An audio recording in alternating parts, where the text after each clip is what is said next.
Bill heard a loud noise. There's one thing for sure. He was learning a lot on his Soundwave World Tour. So he said, "What's that sound? It's a drum, but from where?" Then he hopped on the Soundwave and rode through the air. And that Soundwave took him to Ghana in Africa.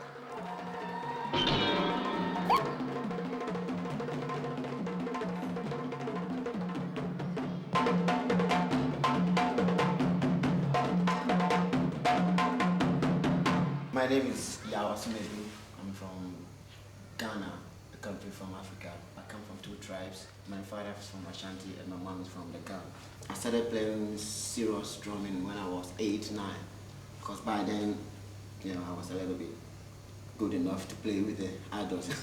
My name's Rob. I was brought up playing drum kit. That was my first instrument. I met Yao 2-3 years ago. We're fusing our musical histories together. If you can see, I've got different drums in front of me. There's one here which is called a djembe.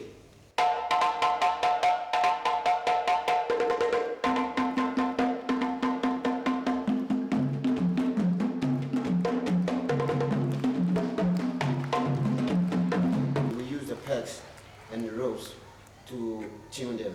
This is a deer skin.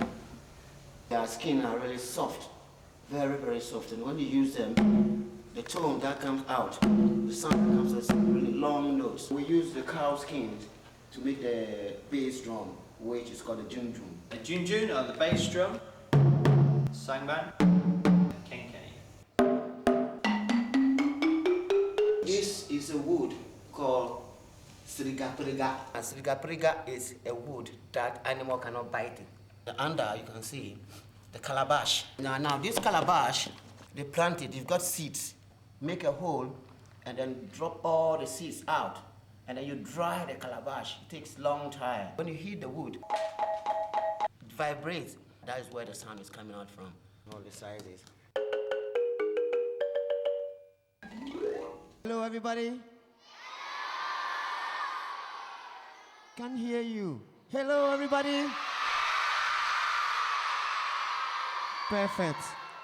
Yeah, we are ozaa, and on my left is John, who's also in ozaa. Now we're going to give you some music from Ghana, and it's called Palogo. So I hope you enjoy that.